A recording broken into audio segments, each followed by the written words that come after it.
Bismillahirrahmanirrahim. Assalamualaikum warahmatullahi wabarakatuh. Halo, selamat malam semuanya. Oke, sepertinya sudah ada beberapa yang sudah menunggu dari tadi. Ada siapa nih? Mas Wahyu dan hadir dari jam berapa ini? Udah 15 menit yang lalu. Ada jejak dari Putu Gede Darmawan. Ada Mas Riza Abdillah. Halo. Ada Mas Marsani Idris. Ya, oke. Udah lumayan banyak ini. Oke, seperti biasa kita akan melakukan live session ya untuk BTS yang ke berapa nih kawan-kawan? Masih ingat nggak? Udah ke yang 8 ya. Jadi sudah 7 kali pertemuan sebelumnya, tapi pasti teman-teman sudah mendapatkan lumayan banyak ya materi di decoding yang sebelumnya mungkin masih belajar Kotlin. Sekarang dalam 7 minggu mulai ada yang udah mengerjakan submission 1 dan sekarang mulai belajar hal-hal yang menarik nih. Dan salah satu hal yang paling menarik adalah kalau kita belajar tentang Android adalah materi yang akan kita pelajari malam ini. Ada yang tahu nggak materinya apa? Ya, ini materi yang benar-benar ditunggu-tunggu dan memang sering dipakai kalau kita bikin aplikasi Android ya biasanya materi ini yang sering kita pakai dalam kehidupan sehari-hari. Oke, aku share screen terlebih dahulu ya.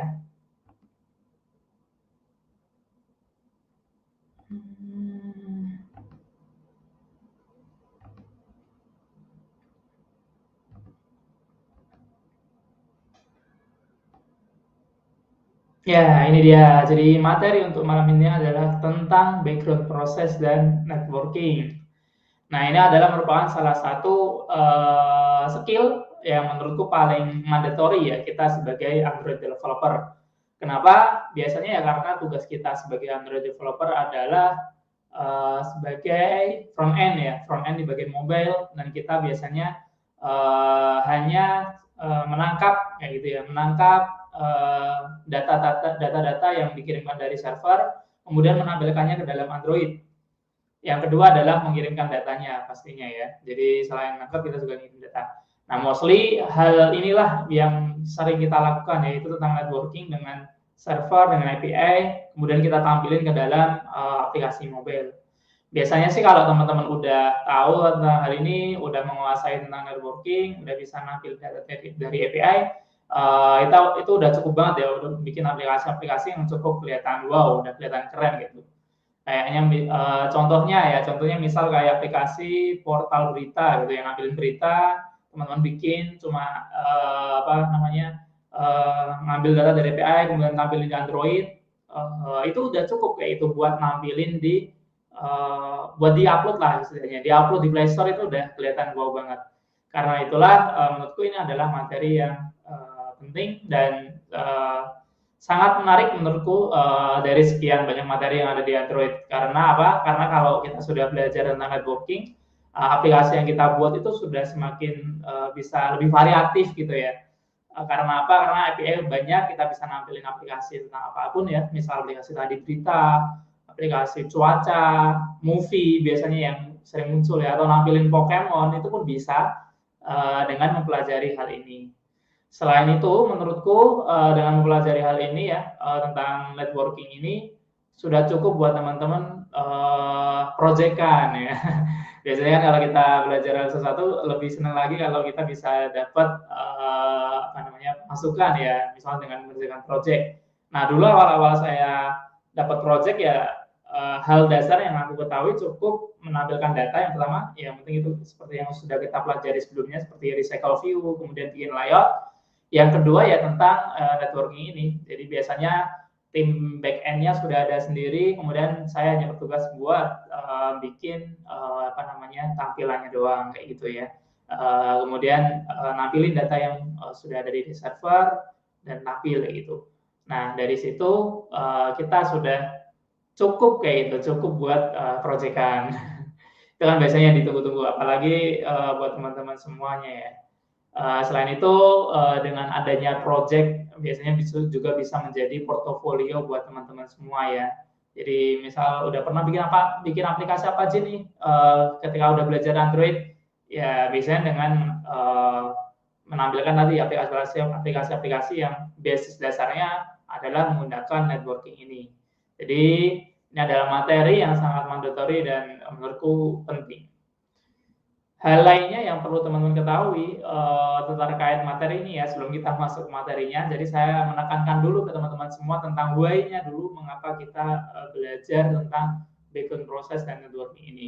Hal lainnya yang penting yaitu kalau kita lihat ya biasanya di job-job gitu ya, di job description tentang Android developer, coba aja teman-teman lihat kayak gitu di setiap job description Android developer atau mobile developer.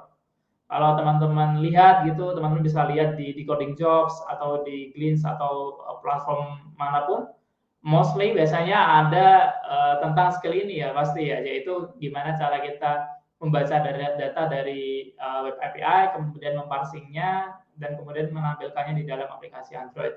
Ya ini sudah menjadi baseline, sudah menjadi hal yang sangat fundamental buat teman-teman semua ketahui. Jadi karena itulah teman-teman harus nanti fokus dengan materi ini supaya apa? Supaya nanti teman-teman bisa menguasai hal ini dan bisa mengerjakan submission. Jadi cara buat kita jadi Android developer itu gampang ya Jadi teman-teman tinggal pelajari aja apa saja itu yang biasanya ada di dalam listingnya job description. Teman-teman tinggal centang kemudian teman-teman tinggal list aja ya, di situ ada apa aja, misal ada bikin layout atau kemudian tadi networking, database. Nah teman-teman tinggal centang-centang aja mana yang sudah, mana yang belum. Kalau belum ya teman-teman pelajari lagi, kalau sudah ya berarti bisa dicentang seperti itu ya. Itu adalah salah satu tips saya kalau buat teman-teman ya gitu ya, kalau ingin jadi Android developer ya tinggal dicek aja. Ini nggak cuma Android developer doang, tapi berbagai macam jobs ya, tinggal dicek aja di job description kayak gitu. Skill yang dibutuhin apa aja sih kayak gitu, kemudian tinggal dipenuhin kayak gitu di masing-masingnya. Yang belum mana sih gitu. Oke. Sudah semakin banyak orang yang kumpul, jadi mungkin bisa aku mulai ya. Selamat datang buat Mas siapa sih? Mas Wahyu, Mas Irfan, Mas Iwan, Mas Antoni menanyakan link absen. Link absen masih sama dengan yang sebelumnya ya. Di deskripsi YouTube ada nggak? Kalau nggak ada, mohon salah satu orang dong dikirimkan di kolom chatnya. Ya itu dari tim. Silakan ya, untuk absensinya bisa di situ. Oke, terima kasih. Semangat. Nah, dari Mas Ais, semangat. Oke. Saya kalau pesertanya semangat gini, saya juga semangat nih buat teman-teman nih, buat mengajar ke teman-teman semua nih. Oke, kita start dari yang pertama terlebih dahulu ya. Jadi ada 2 materi yang akan kita pelajari pada malam hari ini. Yang pertama yaitu tentang background proses, dan yang kedua yaitu tentang networking. Oke, kita start dulu dari apa nih? Seperti biasa ya, dari perkenalan buat yang belum tahu, nama saya Ahmad Arif Faizin, teman-teman bisa panggil saya Arif. Jadi saya kurikulum developer di Coding Indonesia, terutama di Learning Pad Android. Jadi kalau teman-teman sekarang sedang belajar di Learning Pad Android, teman-teman bisa nanti misalnya mau ngasih feedback atau maupun ngasih saran, saya sangat open sekali ya buat teman-teman semua. Yang kedua, saya juga Associate Android Developer. Jadi kalau teman-teman belum tahu, ini adalah salah satu sertifikasi ya kita sebagai developer, dan menurutku ini yang cukup diakui ya sebagai developer gitu ya. Kalau kita ngelihat mungkin yang lainnya belum terlalu banyak ya sertifikasi di bidang developer. Kalau di bidang jaringan kan banyak ya, ada CCNA, ada MTCNA kayak gitu. Nah kalau di mau developer ini yang web nggak terlalu banyak, yang bahkan yang resmi pun belum ada. Nah kalau yang mobile ini salah satu yang langsung dari Google Developer-nya adalah Associate Android Developer. Nah ini adalah goal-nya biasanya kita sebagai Android Developer, dan salah satu juga mungkin goal-nya nanti kalau teman-teman setelah ikut ini ya, ini kan batch 2 kita belajar Kotlin sama Android Fundamental. Nanti juga ada tuh batch yang ketiga kita belajar tentang Android Intermediate, jadi kelanjutannya beserta dengan persiapan buat AAD gitu. Ya ini goal buat teman-teman semua. Oke. Seperti biasa, jangan lupa kalau ada pertanyaan, jangan lupa menggunakan hashtag tanya buat di kolom chat, biar nanti kita bisa milih dan nandain kayak gitu ya buat teman-teman semua yang pengen tanya. Yang kedua tautan presensi selalu akan ditampilkan pada live stream. Yang ketiga, jika ingin bertanya, pastikan kembali pertanyaannya relevan dengan pembahasan ya. Jadi seperti kemarin, kalau ada yang kurang relevan nanti akan dijawab di belakang ya, setelah semua hal yang relevan sudah terjawab terlebih dahulu. Yang terakhir, tertib dalam berkomentar. Ya, ini adabnya ya kalau kita dalam mengikuti online session seperti ini. Nah, untuk overview yang akan kita pelajari pada malam hari ini yaitu yang pertama tentang background proses, yang kedua tentang networking, yaitu dengan yang pertama menggunakan LoopG, dan yang ketiga menggunakan retrofit. Ya, nanti kalau penasaran kita ikuti step per stepnya satu persatu setelah ini. Oke, kita start dari yang pertama terlebih dahulu ya. Jika teman-teman nanti langsung nangkap ada yang kurang paham, langsung aja tanya di kolom chat biar kita jawab nanti di setiap selesai satu bab gitu ya. Nah, dengan menggunakan hashtag tanya. Oke, kita start dari yang pertama yaitu tentang background proses ya. Ya, background proses seperti namanya ya, secara umum kita bisa mengatakan bahwa segala tugas apapun yang membutuhkan waktu lebih dari beberapa milidetik atau yang lama itu harus dijalankan di background. Makanya namanya background proses ya, yaitu proses yang dijalankan di background. Nah, konsep dasarnya adalah kalau ada yang butuh proses yang lama nih, proses yang lama, jangan dilakukan di UI thread atau main thread ya, yaitu thread utama yang biasanya kita buka aplikasi itu biasanya namanya UI thread atau main thread ya, thread utamanya. Nah, kalau ada yang hal-hal yang berat itu lakukan di belakang. Nanti efeknya apa kita lihat di belakangnya. Kita lihat yang setelah ini ya. Nah, pertanyaan selanjutnya yaitu proses-proses yang berat itu apa aja sih kayak gitu kan ya. Biasanya kan teman-teman tanya proses yang berat itu macam-macam. Contoh yang disebutkan di sini yaitu misalnya memproses bitmap ya. Jadi kayak kita merubah misal extension gambar atau kita ngasih filter dalam suatu gambar. Itu butuh proses yang cukup berat. Makanya di sini termasuk proses yang lambat ya. Kemudian yang kedua, mengakses database juga termasuk. Jadi misalnya kita ingin punya data di database yang akan kita pelajari next setelah session ini, itu juga perlu dilakukan di background proses. Yang selanjutnya, nah ini sangat berat banget ini, yaitu mengerjakan model machine learning ya. Jadi kalau teman-teman mungkin pernah tahu machine learning, nggak cuma bisa dijalanin, nggak cuma bisa diproses di web aja ya, biasanya kita pakai Google Colab kayak gitu, itu online. Nah, kita sebenarnya juga bisa melakukannya secara mobile gitu, dari aplikasinya, itu juga bisa. Ya, efeknya pasti akan berat ya. Nah, itu kalau hal-hal yang seperti itu lakukan di background proses. Hal lainnya yaitu mengakses data dari network ya atau server. Ya, ini adalah materi yang sedang kita pelajari hari ini. Karena itulah di awal ini kita perlu belajar terlebih dahulu tentang apa itu background proses dan bagaimana caranya. Nah, selanjutnya apa sih efeknya? Misal tadi kita jalanin proses yang berat-berat tersebut di UI thread atau di main thread. Efeknya kalau ada task yang berjalan lama, maka nanti aplikasi bisa mengalami freeze. Freeze itu apa? Freeze ya kayak apa namanya, nge-lag kayak gitu ya, nggak bisa jalan atau bisa jalan tapi telat, lola lah kalau kita bilang.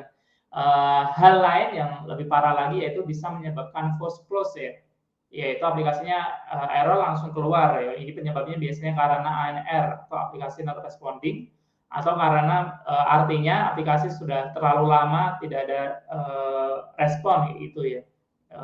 Dia cuma apa namanya, nge-freeze gitu, nggak bisa ngelakuin apapun ya, akhirnya lama-lama muncul ANR dan akhirnya force close gitu ya. Nah, tentu ini menjadi hal yang sangat vital ya kalau kita sebagai Android developer. teman-teman mungkin tahu beberapa isu ya, misal kalau ada aplikasi gitu yang jelek, sering error gitu ya, muncul sering force close, ujung-ujungnya apa yang biasanya terjadi? Biasanya kan ya kita dihujat gitu, disalah-salahin biasanya sama misalnya yang punya perusahaan gitu. Tapi hal yang lebih parah sebenarnya dari itu adalah biasanya kalau customer atau user yang memakai mengasih bintang 1 gitu ya, bintang 1 bintang 1 karena apa? Sering error gitu. Itu kan efeknya nggak cuma kita sebagai developer, tapi juga sebagai perusahaan gitu ya. Perusahaan juga ikut kena dampaknya karena apa? Ya karena tadi aplikasinya sering error, sering force close kayak gitu. Mereka akan ngasih bintang 1 misal di Play Store atau di App Store. Ya ujung-ujungnya di situ jadi kelihatan ya rata-rata bintangnya berapa. Ya itu yang paling parah ya itu ya. Ya semoga itu tidak terjadi buat teman-temannya nanti pastinya. Nah, itu teman-teman perlu perhatikan baik-baik gimana mengatasinya. Oh itu ada yang komen juga bintang 1 karena kebanyakan iklan. Ya itu juga termasuk ya kalau sangat mengganggu orang juga pengen ngasih aja bintangnya gitu ya. Oke, ya itu salah satunya. Oke, selanjutnya di sini akan kita kategorikan dahulu nih beberapa background task. Misal tadi ada beberapa proses itu masuknya ke apa sih? Jadi ada beberapa penanganan kayak itu untuk mengatasi background task ini. Yang pertama yaitu kita ibaratnya di sini workflow ya. Kita cek dulu apakah user itu perlu langsung mencet apa enggak kayak gitu ya. Atau itu bisa dijadwalin di lain waktu.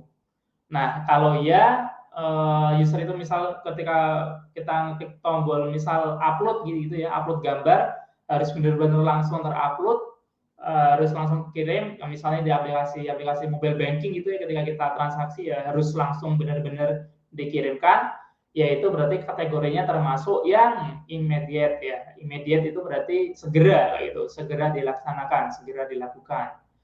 Nah, yang kedua, kalau di sini jawabannya no ya, berarti nggak harus segera dilakukan. Ada pertanyaan lagi nih, percabangan ya.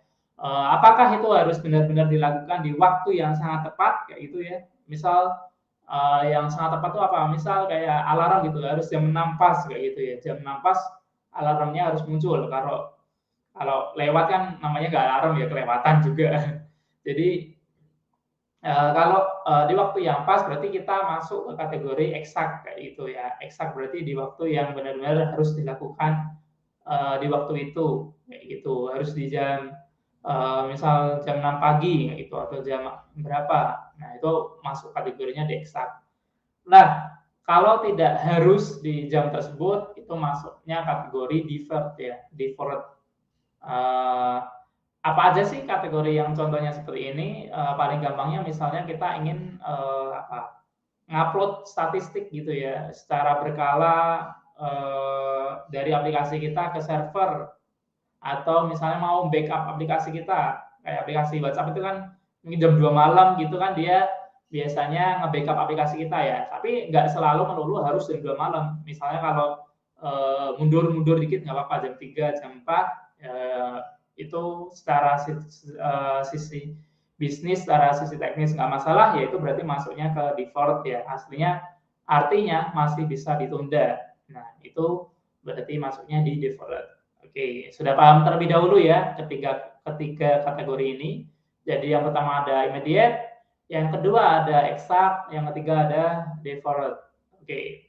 Nah, selanjutnya apa aja yang bisa kita lakukan ya solusinya ketika kita sudah tahu tadi jenis tasknya itu apa, jenis prosesnya apa. Ya, di sini ada beberapa solusi yang bisa kita gunakan. Yang pertama, misalnya yang tadi immediate task ya, yang harus segera dilakukan. Solusinya ada dua. Yang pertama kita menggunakan background thread ya. Di sini pilihannya kalau Kotlin kita bisa pakai Kotlin coroutine ataupun executors ya. Jadi executors pun bisa dilakukan di Kotlin. Yang kedua yaitu di Java kita bisa menggunakan executors ataupun handler ya. Ya ini beberapa komponen yang bisa kita gunakan.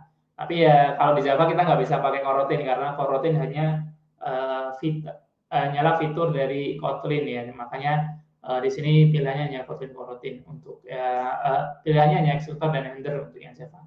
Kalau Kotlin nggak cuma Kotlin Coroutine sebenarnya, tapi juga ada executors.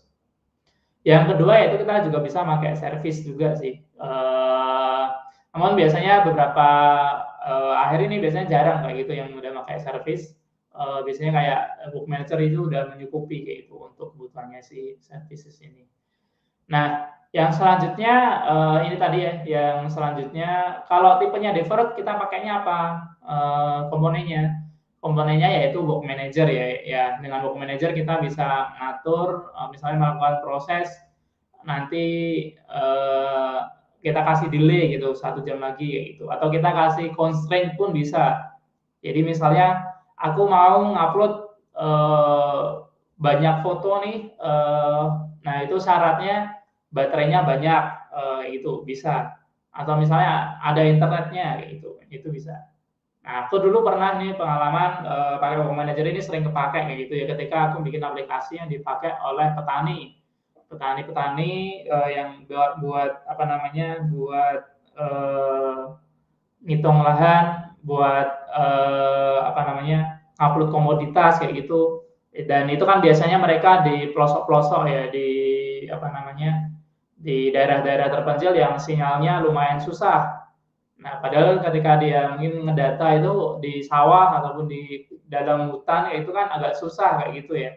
Nah, akhirnya ya kita bisa pakai Book Manager untuk kita di misal kita udah upload dulu nih di sini klik enter kayak itu, nanti nunggu ketika ada internet baru dia dikirim. Nah, itu bisa kita pakai dengan menggunakan Book Manager.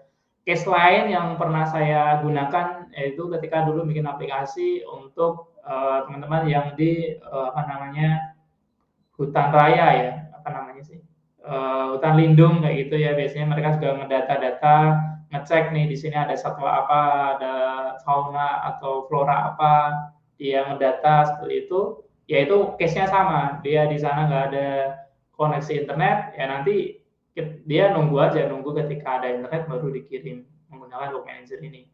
Jadi ini udah solusi yang sering dipakai. Yang selanjutnya yaitu exact task ya, yaitu di waktu yang tepat kita bisa pakai alarm manager. Jadi alarm manager ya seperti namanya mirip kayak alarm gitu ya, kita bisa melakukan atau mengeksekusi suatu hal di waktu tertentu gitu. Walaupun saat ini ya biasanya pilihannya hanya ada set in exact alarm ya, di mana nggak bisa benar-benar pas gitu. Kalau mau pas kita perlu request khusus tipe aplikasinya gitu ya. Tipe aplikasinya ya yang seperti alarm dan lain sebagainya kita perlu jelasin dulu di apa namanya Play Store gitu supaya kita bisa make di waktu yang tepat gitu ya. Biasanya kalau di Alarm Manager ini masih ada message-message yang dikit ya. Oke, itu beberapa solusi. Nah, di sini nanti kita akan berfokus pada bagian background thread-nya terlebih dahulu ya, karena ini nanti akan jadi bridging-nya teman-teman sebelum belajar tentang networking. Oke, kita gaskan ke bagian yang selanjutnya yaitu tentang background thread. Karena aku cek ada pertanyaan, jadi kita lanjut terlebih dahulu ya. Oke, kita ketahui dulu istilahnya ya, mulai dari thread terlebih dahulu. Thread adalah unit dasar dari pemanfaatan CPU untuk menjalankan satu tugas ya pada satu waktu tertentu. Jadi kalau kita ngelihat di dalam, misalnya kita lihat prosesnya gitu ya, proses di dalam sebuah proses di dalam aplikasi Android, satu titiknya, satu bagiannya itu namanya thread ya, itu unit dasar paling kecilnya. Misal ada beberapa proses ya kita bisa ngasih nama, misal contoh di sini T1, T2, T3, T4, T5. Ini sebagai gambaran aja buat teman-teman ya untuk gambarin kalau thread ini adalah ya unit dasarnya itu tiap kecilnya gitu namanya thread. Nah, selanjutnya lalu yang namanya background thread apa? Ya sama seperti yang ada di thread-nya tadi, cuma dia di belakangnya kayak gitu ya. Misal di white thread dia melakukan banyak hal, maksudnya melakukan satu hal nampilin apa gitu ya. Dan kalau kita ingin melakukan hal lainnya selain hal tersebut di satu unit task-nya tadi, ya kita bisa manfaatin background thread ini di belakangnya dia mau ngelakuin proses 1, lah proses 2, 3, 4 dan yang lain sebagainya itu bisa kita lakukan di background thread. Fungsinya apa ya, biar nggak mengganggu UI thread utamanya tadi. Kalau mengganggu kan nanti efeknya seperti yang udah dijelaskan tadi, freeze, lag dan force close kayak gitu ya. Nah, lanjut. Nah, ini perbedaannya ya antara sinkronus dan asinkronus. Tadi di antara thread itu kita bisa aja mengeksekusinya secara sinkronus ataupun asinkronus. Nah, ini perlu teman-teman ketahui istilahnya karena di library biasanya kita sering nanti akan mendengarkan istilah ini, ada yang sinkronus, ada yang asinkronus gitu. Nah, biar tahu kita pahami dulu. Nah, kalau sinkronus itu apa maksudnya? Artinya berarti di sini berurutan kayak gitu ya. Kita nggak bisa lakukan proses secara bersamaan. Misal kita punya proses, kalau secara sinkronus ya kita harus pindah dulu misal ke proses B, dia selesai, baru balik lagi. Efeknya apa ya? Efeknya yang di proses A ini nanti dia kayak nunggu aja, nge-lag kayak gitu. Nah, yang kedua adalah asinkronus. Asinkronus artinya apa? Bisa berbarengan. Asins kayak gitu ya. Kalau kita biasanya meeting kan asinkronus aja, berarti nggak harus ketemu langsung, yang penting kita lewat chat, nanti bisa sambil kita bahas kayak gitu. Nah, di sini berarti ketika kita berpindah ke proses B, proses A tetap masih bisa kita lakukan ya. Nah, nanti kalau datanya sudah selesai dari proses B, kita bisa munculkan seperti itu. Nah, supaya gambarannya lebih jelas, teman-teman bisa melihat animasi ini ya. Yang sebelah kiri adalah contoh sinkronus. Jadi contohnya di sini kita klik, dia melakukan suatu proses yang lumayan berat. Kita coba scroll, dia nggak gerak-gerak karena tadi dia nunggu dulu prosesnya selesai. Nah, ketika prosesnya selesai, dia langsung gerak-gerak. Jadi kayak cepet banget gitu. Karena lakuin tadi semua yang telat tadi dalam satu waktu.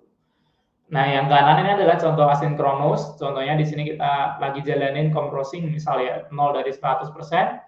Walaupun prosesnya masih berjalan, kita bisa gerak-gerakin UI-nya, entah itu scroll atau melakukan hal aktivitas yang lainnya itu bisa gitu ya. Jadi gambaran dasarnya seperti itu. Jadi menurutku dari sini kita sudah tahu terlebih dahulu ya bedanya antara sinkronus dan asinkronus, antara menggunakan background thread dengan yang tidak. Next, ya, jadi ini aturan dasarnya ketika kita menggunakan thread. Yang pertama, jangan blok UI thread ya. Kenapa? Karena UI thread itu akan terupdate setiap 16 milisecond ya untuk setiap frame-nya. Jadi misal 16 milisecond, dia ganti lagi ke yang lainnya 16 milisecond dan seterusnya kayak gitu ya. Kalau teman-teman pernah lihat dulu awal animasi kan dia dari buku digerakin cepat kayak gitu ya. Nah, anggap aja setiap waktu yang dibutuhkan untuk nampilin satu lembarnya itu 16 milisecond gitu. Nah, misalnya ada proses yang lebih dari 16 milisecond, ya akhirnya apa, dia akan nunggu dulu kayak gitu. Misal kita butuh suatu proses itu 17 milisecond kayak gitu ya. 17 milisecond berarti kan kita butuh 1 milisecond di bagian selanjutnya, kemudian nunggu 15 milisecond untuk terupdate lagi. Nah, itu berarti kan ada sedikit waktu yang memang akan terasa kayak gitu kalau kita ngepakai kayak gitu ya, ngepakai aplikasi, kelihatan kayak ada lag. Nah, itulah dasarnya kenapa kita perlu kita jangan ngeblok UI gitu. Dan perlu teman-teman ingat bahwa yang pakai aplikasi di OS Android itu nggak cuma aplikasinya kita aja, ada juga aplikasi-aplikasi bawaan dan hal lainnya yang pasti banyak banget, dan itu semua harus dilakukan dalam waktu 16 milisecond. Makanya tadi jangan blok UI thread adalah hal yang penting. Kemudian adalah jangan jalankan tugas yang tidak berhubungan dengan UI di background thread ya, seperti yang aku bilang tadi, dipindahkan aja ke background thread.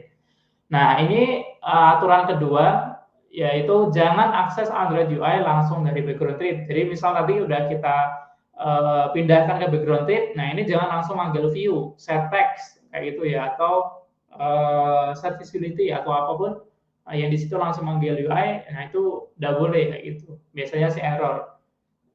Makanya di situ kita perlu memindahkan dulu ke UI thread sebelum mengupdate komponen UI. Contohnya seperti apa nanti akan kita lihat di bagian background-nya. Ya, betul banget Mas Putu Gede Darmawan ya. Biasanya kalau teman-teman dengar 60 fps ya, 60 frame per second, ya kalau kita hitung dibalik gitu, jadinya 16 milisecond. Itu frame rate-nya layar ya dalam menampilkan gambar. Lanjut ke bagian yang selanjutnya, yaitu contoh kodenya yang menggunakan eksekutor. Nanti di sini kita juga akan lihat gimana caranya pindah ke background thread, kemudian ke UI thread lagi buat ngupdate komponen. Nah, contohnya di sini kita pakai eksekutor ya. Ada beberapa tipe yang bisa kita gunakan untuk eksekutor sini. Yang pertama, new single thread. Eksekutor berarti kita cukup bikin satu thread aja. Yang kedua, new fixed thread pool. Berarti kita misalnya mau bikin berapa thread nih, 4 thread atau yang sebagainya, bisa kita atur di sini. Yang terakhir ada new case thread pool. Nah, ini kalau misalnya kita udah punya thread, kemudian kalau udah selesai kita pakai lagi buat proses yang lainnya. Nah, itu kita bisa pakai yang new case thread pool. Nah, selanjutnya di sini ada handler ya yang tadi itu kepakainya nanti di bawah. Nah, yang pertama yang perlu kita ketahui adalah eksekutor terlebih dahulu ya buat jalanin proses di background. Nah, caranya tinggal eksekutor dan execute kayak gitu. Nah, dengan menggunakan kode ini aja maka thread-nya akan berpindah ke background seperti itu. Nah, di sini kita bisa melakukan apapun yang di background tadi, misalnya ngambil data dari database atau parsing, ngefilter gambar, konversi gambar, ya itu bisa dilakukan di sini. Ya di sini buat simulasi aja kita pakai thread sleep ya, yaitu ngelakuin apapun lah selama 5 detik misalnya. Nah, kemudian selanjutnya handler dipakai untuk supaya kita bisa kembali lagi ke UI thread ya. Makanya di sini ada handler.post. Nah, di sini kembali ke UI thread lagi. Nah, di sini teman-teman bisa set text ke dalam text view gitu. Buat misal statusnya ganti status atau yang lainnya bisa kita lakukan. Nah, apa yang terjadi kalau misalnya TV status.text ini ada di luarnya handler post? Ya biasanya akan terjadi error ya karena tadi aturannya yang dari background thread itu nggak boleh langsung mengubah yang ada di dalam UI. Oke, jadi seperti itu ya dasarnya perlu teman-teman ketahui.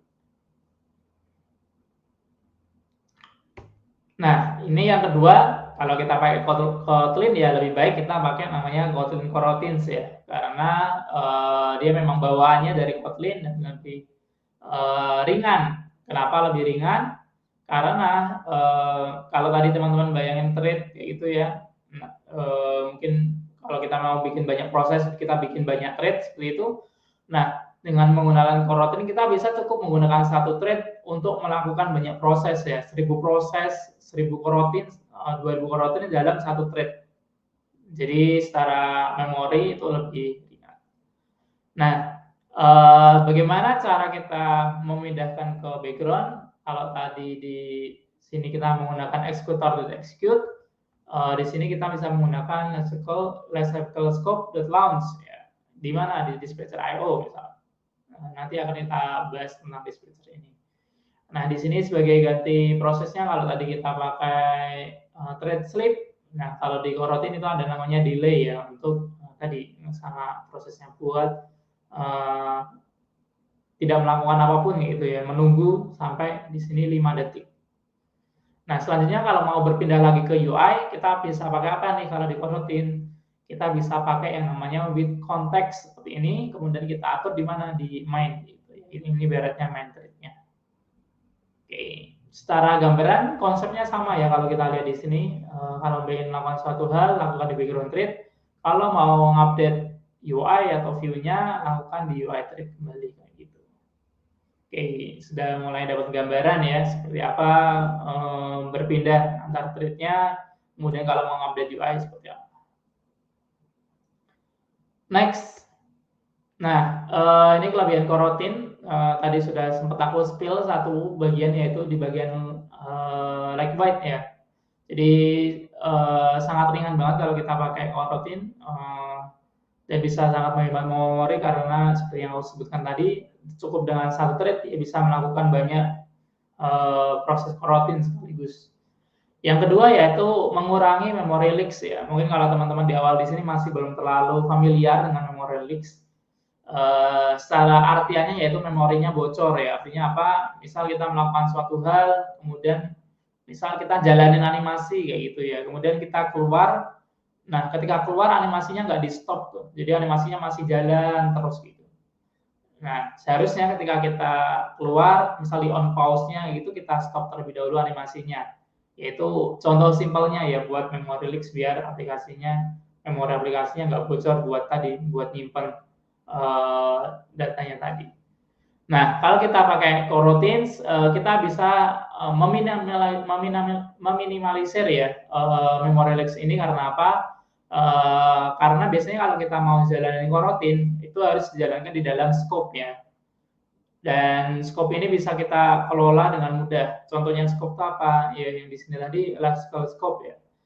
Nah, jadi nanti kalau mau kita stop ya tinggal kita stop aja lexical scope ini, nanti semua coroutine atau proses yang di dalam lexical scope tersebut akan bisa kita atur mau di stop atau apapun, di pause terlebih dahulu bisa kita lakukan. Nah, yang ketiga yaitu dapat di cancel ya. Ya tadi karena kita bisa bikin scope, bisa bikin job ya, kita bisa cancel atau nggak jadi nih melakukan suatu hal ketika di coroutines. Nah, yang paling penting ya sebenarnya nomor 4 ini sih, karena Jetpack integration ya. Jadi banyak library Jetpack yang lainnya itu sudah terintegrasi dengan coroutine ya. Contohnya seperti Retrofit yang nanti kita pakai, Book Manager yang nanti sempat aku sebutkan, ataupun Room nanti yang akan kita pelajari di database, mostly sudah support dengan coroutine ini ya. Ya ini sudah kayak jadi standarnya kita lah kalau pakai background thread di Android. Ya, ini dispatchers yang tadi sempat aku singgung di contoh kode. Jadi ada beberapa dispatchers yang bisa kita pakai. Yang pertama yaitu dispatcher default, yaitu dispatcher default yang kalau nggak kita definisikan tadi misalnya langsung kita di sini kita lifecycle launch gitu aja, kurungnya ini nggak kita isi apa-apa, ya berarti nanti masuknya ke dispatcher default ya. Ya ini contoh untuk proses CPU yang banyak ya, misal parsing status data itu. Nah, yang kedua yaitu dispatcher I/O, ya ini input output ya. Jadi untuk menjalankan fungsi yang berisi read write ke network maupun ke disk, ya, kayak nulis database, ngirim ke server, itu biasanya dilakukan di I/O. Kemudian yang ketiga yaitu dispatcher main, yaitu main trip ya, untuk update view UI. Nah, dari sini kenapa sih dibeda-bedain ya, buat menyesuaikan aja nanti ketika kita jalan ini lebih cocok butuh berapa memori nih kayak gitu ya. Kalau buat ke server saya itu pakainya I/O, kalau mungkin hanya perhitungan yang intensif kayak itu kita bisa pakai cukup yang default.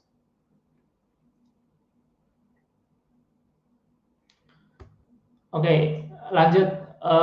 Di bagian selanjutnya yaitu tentang scope. Ya, ini seperti yang aku bilang tadi, scope berfungsi untuk mengontrol ya seberapa lama coroutine menjalankan tugasnya. Ya, di sini ada beberapa scope yang bisa kita pakai. Ada coroutine scope, yaitu scope umum yang digunakan untuk melakukan coroutine yang sedang berjalan di dalamnya. Ya, kita bisa batalinya pakai scope dan cancel kayak gitu. Nah, selanjutnya kalau kita di Android biasanya nanti mengenal namanya lifecycle ya. Jadi ini scope khusus yang cuma ada di dalam activity atau fragment Android. Nah, dengan menggunakan scope ini maka sistem akan membatalkan coroutine secara otomatis ya ketika lifecycle masuk ke keadaan on destroy. Teman-teman udah belajar lifecycle di bagian activity ya. Di situ ketika misalnya kita keluar aplikasi nanti kita bisa otomatis nih ngapus kayak gitu ya, ngapus proses yang di situ menggunakan lifecycle scope. Yang lainnya ada view model scope ya, scope yang khusus digunakan di view model. Ya, ini nanti kita pelajari di selanjutnya, kita spill aja terlebih dahulu. Jadi ya intinya sama di dalam view model itu ada life cycle juga. Nah kalau kita ketika on clear atau keluar kayak gitu, maka coroutine scope-nya juga akan dimatikan gitu ya. Intinya apa? Biar nggak memory leak seperti yang di awal tadi dijelaskan. Sebenarnya ada scope yang lainnya ya, seperti global scope, yaitu itu scope yang benar-benar umum tapi tidak direkomendasikan ya, karena yaitu terlalu global. Ya, seharusnya kita bisa memanfaatkan scope-scope lainnya yang lebih cocok kayak itu di Android, ya, seperti lexical scope maupun vModule scope. Oke, itu beberapa hal tentang background trait ya. Dari sini aku mau cek-cek terlebih dahulu pertanyaan dari teman-teman semua. Aku cek terlebih dahulu, ada satu pertanyaan nih dari Mas Muklis Dwi ini. Tanya, kode yang dijalankan di background setelah buat delay atau sebelum delay ya Mas? Terima kasih. Oke, kita cek dulu di slide-nya biar yang lainnya dapat gambaran. Ini ya, di sini ya.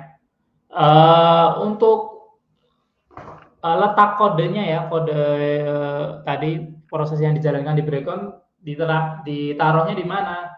Bukan di setelah atau sebelum delay, tapi yang penting adalah di dalamnya launch ini sebelum kita with context ke UI. Jadi ya di sini. Ya ini sebenarnya delay digunakan untuk sebagai simulasi aja nih, simulasi proses yang lama. Nah, kalau di kode yang lainnya kan pasti panjang ya, makanya di sini kita cukup pakai delay aja buat ngesimulasiin kalau di sini ada proses yang panjang kayak gitu ya. Jadi nggak bukan di depan atau belakangnya delay, tapi di dalamnya launch ini, Mas Muklis Dwi. Semoga menjawab ya. Oke. Ada lagi pertanyaan dari yang lainnya? Pondok Oding baru hadir ya, selamat datang. Oke, kalau tidak ada pertanyaan, kita next dulu ke bagian selanjutnya karena masih banyak nih yang berkaitan tentang networking. Oke, karena tidak ada pertanyaan, aku lanjut dulu ke bagian yang selanjutnya ya. Tapi sebelumnya aku minum dulu bentar. Teman-teman juga biar napas dulu gak dengerin terus.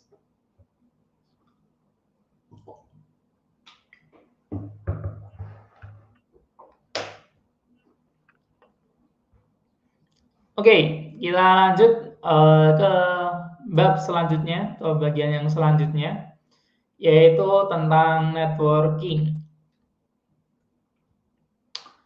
Ya, jadi networking adalah salah satu keterampilan yang dibutuhkan oleh Android developer. Salah satu keterampilan yang dibutuhkan Android developer adalah memahami web API dan networking, seperti yang aku sebutkan tadi. Kenapa hal ini? Karena kebanyakan aplikasi membutuhkan data dari server, ya. Jadi kalau kita ngelihat banyak aplikasi sekarang ya mostly datanya dari server ya, atau mungkin sebelumnya webnya sudah ada, kemudian pengen dibikin versi mobilenya. Contohnya kayak apa? Ya kayak e-commerce ya, dulu kan web itu kemudian pengen dibikin versi mobilenya gitu. Ataupun aplikasi apalagi yang lainnya. Yang mungkin sebelumnya web kemudian pengen masuk ke ranah mobile gitu. Nah, contohnya apa aja sih aplikasinya? Ya seperti aplikasi cuaca atau apa lagi berita itu yang terutama yang membutuhkan data terbaru ya. Sebenarnya data cuaca kalau kita pakai data statis kan pasti nggak relevan juga. Kemudian berita juga sama, kita butuh datanya up to date, data yang terbaru, dan itu tentu kita mau butuh terhubung dengan server ya, karena biasanya datanya ada di sana. Nah, namun sebelum itu kita perlu tahu terlebih dahulu nih beberapa hal berikut ini. Yang pertama yaitu apa sih web API? Yang kedua apa itu JSON, dan yang ketiga bagaimana cara nampilinnya di aplikasi gitu ya. Oke, kita bahas satu persatu, mulai dari web API, sekaligus nanti mungkin menjawab pertanyaan dari Septian nanti. Yang pertama yaitu web API. Web API adalah layanan yang memungkinkan dua aplikasi terhubung melalui jaringan atau internet ya. Ibaratnya dia kayak gerbang atau bridging gitu ya. Antara klien itu bisa berupa mobile maupun web maupun aplikasi desktop dan lain sebagainya dengan database. Ya, intinya kita bisa mengambil dan mengirim data ke database dengan lebih mudah. Bayangin aja kalau kita biasanya connect langsung ke database kan kita perlu connectin dulu ke DB, masukin user, password. Kalau teman-teman pernah belajar database di web kayak gitu ya, biasanya kan kita perlu connectin terlebih dahulu. Ya, itu kan cukup panjang gitu kalau mungkin dari sisi klien. Nah, dengan menggunakan web API, proses pengembangan jadi lebih efisien karena dengan cukup sekali membuat API, Anda bisa mengakses di berbagai platform ya, mau mobile, desktop maupun web, ya semuanya bisa terhubung dengan lebih mudah tanpa harus connect satu persatu. Yang kedua juga dari sisi keamanan lebih aman ya, karena si klien nggak langsung connect ke DB-nya, tapi cukup ke API-nya aja. Kalau ke DB kan mungkin ada yang aneh-aneh, bisa aja dia langsung masuk ke DB-nya. Selanjutnya yaitu konsumsi API adalah istilah yang sering digunakan ketika klien mengambil data dari web API ya. Jadi kita sering ngomongnya API consumption gitu. Ya itu maksudnya itu mengambil data dari API. Nah, gambarannya seperti ini. Jadi database ada di pojok, kemudian web API sebagai gerbangnya, dan kliennya bisa apapun. Nah, untuk ngambil data kita bisa pakai request ya. Requestnya modelnya apa? Bisa get, post, put, delete, sesuai protokolnya HTTP ya. Nah, dan kemudian nanti si web API yang akan mengatur untuk mengambil data dari database-nya. Nah, setelah dapat data dari database, nanti si API biasanya nampilin dalam bentuk JSON ataupun XML ya. Tapi nanti biasanya format yang sering digunakan yaitu JSON. Ya, walaupun ada juga mungkin beberapa API yang masih menggunakan XML. Tapi di sini juga disebutkan XML. Nah, ini beberapa metodenya tadi. Jadi kalau kita pakai protokol HTTP ya metodenya ini. Yang pertama post kayak gitu buat bikin data, ngirim data ke server, kemudian ada get untuk membaca data atau read, kemudian put untuk mengubah data atau update ya biasanya, kemudian delete untuk menghapus ya, ini sesuai namanya. Jadi proses CRUD-nya itu kalau di API namanya ini metodenya. Nah, contohnya apa aja sih tadi API teman-teman bisa buka. Ini salah satu contohnya API yang sering dipakai. Ada API The Movie DB, yaitu ya buat tampilin movie terpopuler, movie terbaru, atau yang akan datang. Kita bisa dapetin datanya melalui The Movie DB.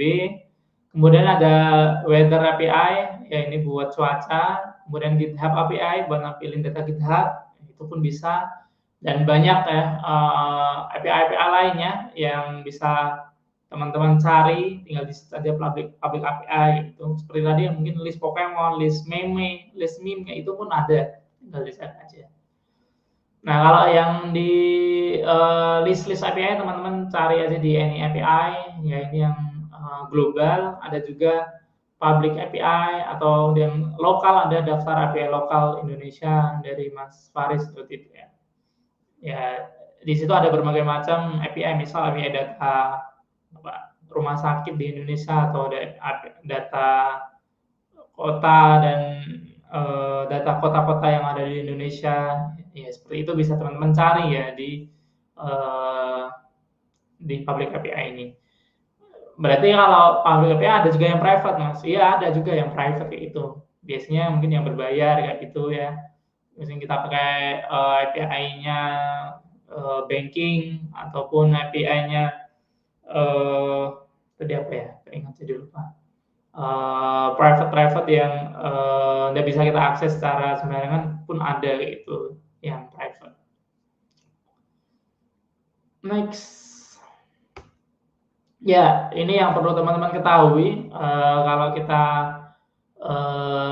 buka API ya, yaitu yang pertama parameter-parameternya. Jadi format API biasanya seperti ini. Jadi ini apa namanya web dasarnya atau API dasarnya, base URL-nya ya. Jadi contohnya di sini ada crash.in/API. Kemudian di sini ada path yang dipakai untuk pengen ngambil data apa, misal users atau courses atau apapun, yaitu biasanya ada di sini. Nah, kemudian kalau kita pengen ngefilter atau nge-sort, itu pilihannya ada di sini biasanya. Misal kita pengen ngambil data yang di halaman 1 aja, ya kita bisa nambahin yang namanya query dengan menggunakan seperti ini ya. Jadi setelah path kita perlu kasih tanda tanya, separator tanda tanya terlebih dahulu. Nah, kemudian kalau ada query yang lainnya kita perlu kasih tanda dan atau ampersand seperti ini ya.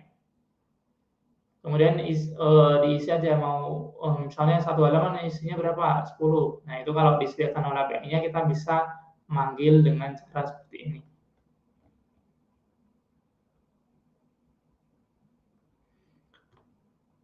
Next, nah ini salah satu contoh kalau kita pengen lihat tampilan dari web API secara apa namanya lebih gampang dibaca ya. Contohnya seperti ini. Kita bisa pakai namanya Postman ya. Ini aplikasi yang sering dipakai untuk kita bermain dengan API. Contohnya di sini kalau kita tadi pengen nge-get data dari API, ya tinggal dimasukin aja URL-nya, kemudian parameternya, kita klik send, nanti akan tampil di bagian bawah sini. Ya pastikan aja formatnya pretty dan JSON biar kita baca datanya itu lebih mudah kayak gitu ya formatnya. Nah, kalau enggak gimana? Kalau enggak seperti ya biasanya nanti kayak jadi satu baris full, enggak ada tab-tabnya seperti ini, kemudian full text kayak gitu ya, enggak ada enter-enternya jadi lumayan susah dibaca. Nah, untuk mengatasinya kita bisa pakai Postman. Sebenarnya selain pakai Postman kita juga bisa pakai apa namanya extension ya, extension untuk nampilin API dengan lebih mudah gitu, lebih mudah dibaca. Nah, aku contohin dulu. request.in/API. Ya, ini contoh aja ya. Contohnya nih, kalau kita nggak pakai Postman ataupun Prettifier ataupun JSON yang buat nampilin JSON, ya hasilnya kayak seperti ini. Jadi lumayan susah dibaca ya. Nih, contohnya di sini aku pakai JSON formatter ya, extension JSON formatter. Nah, kalau aku klik reload, ya dia jadi lebih mudah dibaca menggunakan extension ini. Ya, ini sangat membantu kita ketika ingin mengidentifikasi JSON yang tampil ya, data yang tampil. Ya, itu sekelas infonya. Nah, tadi get. Nah, kalau post gimana? Kalau post sama. Kalau post tinggal kita ganti aja metodenya jadi post. Yang beda adalah kalau tadi untuk parameter di bagian get kita bisa langsung tulis di URL-nya. Nah, kalau post ini harus dimasukkan di dalam yang namanya body ini. Nah, di dalam body misalnya kita ingin masukin data name sama job, ya kita taruh di sini. Tipenya sih ada macam-macam, tapi yang biasanya sering dipakai yaitu menggunakan form URL encoded seperti ini ya. Nah, ketika dikirim nanti ya kita bisa contohnya seperti ini. Berhasil misalnya nambah data users. Jadi gambarannya seperti itu. Jadi perbedaan dasar antara get dengan post adalah get untuk parameternya bisa langsung di URL, kalau post harus pakai aplikasi Postman seperti ini contohnya untuk masukin body. Kalau langsung dari web browser itu nggak bisa. Oke, ini lanjut ke bagian yang selanjutnya, JSON. Sebelum itu kita cek dulu pertanyaannya. Sepertinya tadi ada yang berkaitan tentang web API. Pertanyaan dari Mas Yusron, Mas Septian dulu.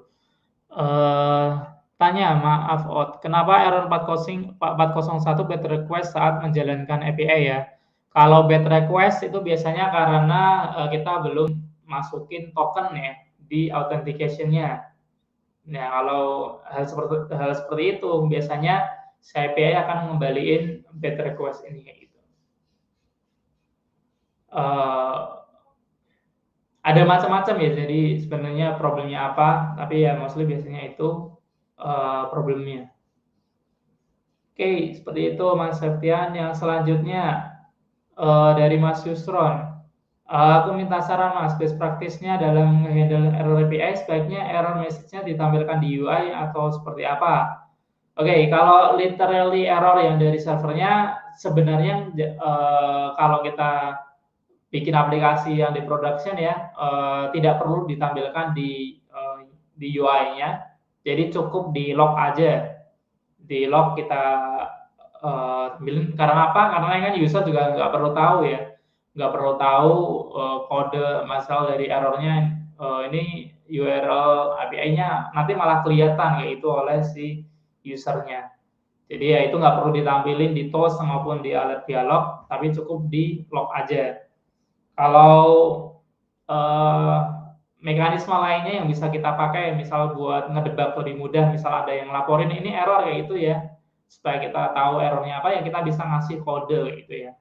Kalau teman-teman lihat di aplikasi-aplikasi sekarang kan misal di Tokopedia gitu ya, ada error misalnya ada kode gitu, kode apalah 512 atau apapun kayak itu. Nah di situ tinggal dia cek kayak itu di sananya apa. Seperti itu sih biasanya. Kalau tampilan errornya secara normal aja, secara bahasa manusianya, misalnya koneksi tidak ada atau apa kayak itu. Jangan HTTP ini not connected atau apa kayak itu, tidak perlu ditampilkan kalau secara sisi UI ya ke dalam produk kayak gitu. Mungkin kalau kita sebagai pelajar yang baru belajar ya nggak masalah, misal sering error kayak gitu ya, tampilin dulu dia alat dialog masalah, tapi nanti kalau sudah dipublish ya better kita menggunakan kata-kata yang lebih umum dan dipahami user seperti itu ya. Seperti itu Mas Yusron jawabannya. Pertanyaan selanjutnya apa nih dari Mas Farhan. Udah sini aja.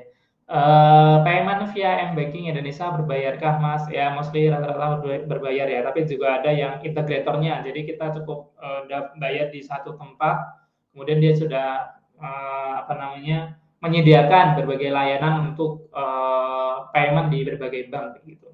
Ya teman-teman bisa cari sih beberapa hal tersebut. Contohnya apa ya? Aku juga kurang hafal ininya. Nanti takut salah sebut, tapi ya ada beberapa integrator seperti itu yang bisa teman-teman cari untuk melakukan seperti itu sih, tapi mostly rata-rata berbayar ya. Oke, seperti itu pertanyaan jawabannya Mas Farhan. Oke, kita next terlebih dahulu ke bagian yang selanjutnya, yaitu tentang JSON ya. Silahkan seperti biasa, kalau ada pertanyaan langsung aja tanya, kita biar nanti bisa langsung jawab. JSON ya, JSON bukan nama orang, JSON adalah singkatan ya, singkatan dari JavaScript Object Notation. Wah, berarti ini pakai JavaScript nih. Nanti biasanya ada yang ngomong gitu. Kemudian merupakan format pertukaran dan penyimpanan data yang ringan dan mudah dibaca ya. Ini banyak dipakai di banyak tempat, tadi di banyak klien kayak gitu ya, sebagai format aja sih, format buat pertukaran data tadi, buat antar klien dari web ke apa namanya, dari server ke web, server ke mobile. Kita tahu kan mobile ada macam-macam ya, ada yang kita pakai native pakai Kotlin, ada yang pakai Java, ada yang pakai Dart, ada juga yang pakai JavaScript. Nah, biasanya connect-nya semua bahasa program ini bisa membaca JSON ya, jadi kita bisa berkomunikasi dengan lebih mudah. Bayangin aja kalau kita harus ngendel semua bahasa, kan susah ya. Makanya biasanya ada satu format supaya kita bisa baca data dari server itu lebih mudah, yaitu format JSON ini. Ya itulah, karena itulah kita nyaranin ya para developer untuk memahami cara interaksi dengan menggunakan format ini. Bentuknya seperti apa sih JSON ini? Bentuknya key value ya. Jadi ada kunci, ada nilainya. Contohnya aku punya database seperti ini ya, ada ID, email, first name, last name, avatar. Biasanya bentuknya list seperti ini ya. Nah, kalau kita ubah dalam bentuk JSON ya, kalau kita di PHP ada JSON encode kayak itu, ya jadinya seperti ini. Jadi per baris ya. Jadi baris pertama, misal ID 1, emailnya apa, first name-nya apa, last name apa, avatarnya apa, lanjut ke bagian yang selanjutnya, baris kedua gitu. Jadi nampilnya dalam per baris. Nah, kemudian ini maksudnya apa aja sih kalau ada kurung kurawal, ada yang pakai peti, ada yang enggak. Jadi ini jawabannya. Yang pertama, untuk yang pakai petik dan di kiri itu biasanya bentuknya key ya, yaitu kuncinya. Jadi misal kita nanti di dalam aplikasi Android pengen ngambil data halaman, ya berarti kita harus manggil kuncinya ini, key-nya, page kayak gitu ya. Kemudian value bisa macam-macam nilainya. Kalau di sini integer ya bisa kita langsung isi dengan angka. Kalau dia bentuknya string ya dikasih ketik 2 atau true false juga bisa kita masukkan. Jadi menyesuaikan saja dengan tipe datanya apa gitu. Nah, yang kedua ini yang paling penting ya, yaitu kita perlu bisa membedakan yang namanya JSON array dan JSON object ya. JSON array itu apa artinya? Artinya dia bentuknya array. Jadi ada list kayak gitu, seperti tadi ada baris 1, baris 2. Penandanya adalah menggunakan kurung siku ya, seperti yang ada di sini nih, kurung siku. Nah, objek adalah tiap-tiap item yang di dalamnya. Kalau kita lihat di sini, dia pakainya kurung kurawal ya. Jadi kalau teman-teman lihat ada kurung kurawal, oh berarti itu JSON object. Kalau kurung siku, oh berarti dia array bentuknya, kayak gitu ya. Nah, dari sini kita juga bisa melihat bahwa ternyata di awal dia bentuknya JSON object ya, berarti dalam sebuah objek ini semuanya. Ada juga beberapa API yang depannya itu langsung list kayak gitu ya, langsung JSON array. Nah, itu pun ada aja kayak gitu ya. Makanya kita perlu tahu terlebih dahulu dia JSON array atau JSON object dengan melihat tandanya gitu ya, apakah dia kurung kurawal ataupun kurung siku. Next, di JSON array sama seperti array pada umumnya, objek pertama mulai dari 0, kemudian 1, 2, dan seterusnya. Jadi nanti kalau kita ngambil data pertama, berarti kita pakainya data ke 0, seperti itu ya. Nah, ini tadi beberapa tipe data yang bisa kita pakai pada JSON. Kalau string pakai petik, integer pakai angka. Nah, ya yang ini yang perlu teman-teman perhatikan ya, kalau dia bentuknya 0,2 berarti double gitu. Nah, kita kalau membaca dia sebagai integer pasti nanti error ya, makanya perlu diperhatikan ini, dia ada komanya atau enggak. Kalau ada komanya berarti nanti pas kita nyimpan pastikan dia bentuknya double gitu. Nah, karena biasanya kadang ada juga beberapa, misal kita ngambil data ratingnya, di beberapa awal mungkin cuma 3 atau 4, 5. Ternyata ada juga yang 4,2 gitu ya. Nah, kalau seperti itu berarti lebih baik kita menyimpannya dalam bentuk double. Next, boolean array object seperti yang udah dijelaskan tadi untuk tipe data yang lainnya. Null pun ada. Kemudian kita sudah tahu nih gimana cara bacanya. Nah, terus yang selanjutnya gimana sih aplikasi ini bisa ngebaca datanya ya. Kalau tadi kan kita mungkin bisa melihat ini itu. Nah, kalau kita dari sisi aplikasi gimana nih cara nampilin data JS-nya tersebut ke dalam misal bahasa Kotlin atau Java. Nah, kita perlu yang namanya parsing ya. Parsing yaitu mengubah tipe data, mengubah bentuk data yang sebelumnya JSON kayak gitu, misalnya di sini jadi apa nih? Jadi integer atau jadi JSON object ataupun jadi JSON array ya. Nah, itu kita pakai parsing ini. Nah, tadi ya karena di baris pertama adalah bentuknya objek ya, kurung kurawal, makanya di sini di paling awal kita perlu yang namanya JSON object terlebih dahulu. Nah, kalau kita pengen ngambil data page, berarti tinggal dari variabel JSON objeknya kita get sesuai tipe datanya. Kalau integer ya get int gitu. Kalau string nanti ya get string. Next, yaitu JSON array ya. JSON array kalau mau ngambil datanya tinggal pakai get JSON array, contohnya yang data ini tadi ya. Ini sudah ada dari Kotlin-nya, jadi teman-teman nggak perlu nyari, jadi get JSON array itu sudah ada, begitu juga dengan get JSON object. Kalau mau ngambil objek, yang pertama berarti kita pakai 0 seperti ini, get JSON object. Nah, pastikan yaitu kalau kita pengen ngambil data yang dalam, kita harus urut ya, dari yang paling atas. Misal tadi JSON object terlebih dahulu, kemudian JSON array-nya ini, kemudian JSON object 0, kemudian apa nih? Kita ngambil email ya tinggal masuk ke email seperti ini. Jadi urut dari yang paling atas. Itulah mengapa kita perlu tahu benar-benar bedanya antara JSON array dan JSON object supaya ketika kita ngambil data di sini bentuknya benar ya, caranya benar sesuai dengan tipe datanya.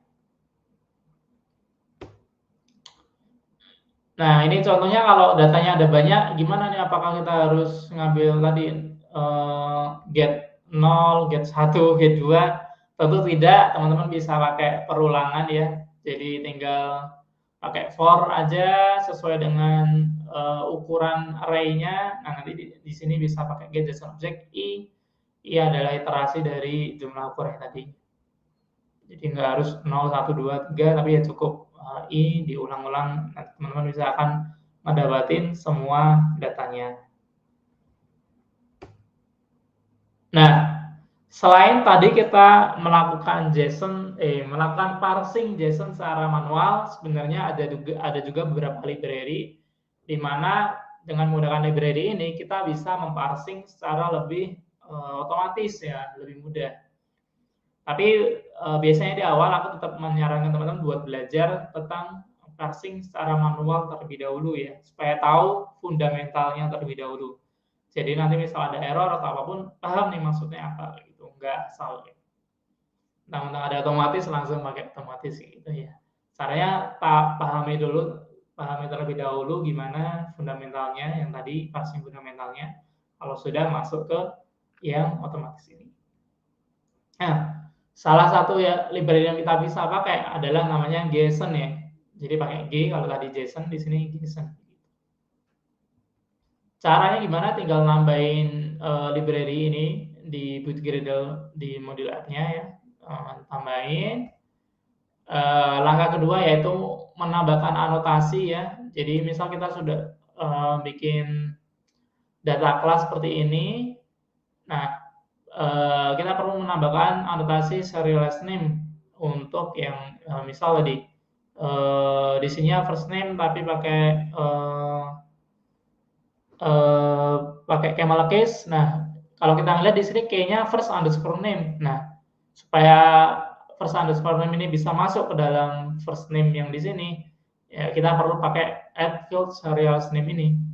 Nah, yang perlu dipastikan sama persis adalah di bagian key-nya ini ya. Key ini yang hijau ini harus sama persis dengan key yang ada di dalam API. Kalau misalnya salah satu huruf aja atau kurang spasi, beda beda karakternya ya pasti nggak akan dapet ya, karena kayak kunci, kalau beda kunci pasti nggak akan dapet datanya. Jadi pastikan untuk key yang ada di sini harus sama persis dengan yang di API-nya. Kalau nama variabel yang ada di dalam sini bebas. Jadi suka-suka teman-teman. Misal di sini yang diganti jadi nama akhir, nama depan itu bisa aja. Yang penting adalah di bagian serial last name-nya ini harus sama persis. Next, implementasinya gimana selanjutnya? Setelah kita bikin anotasi tadi, setelah kita tandain, ya pertama kita inisialisasi terlebih dahulu tadi JSON-nya.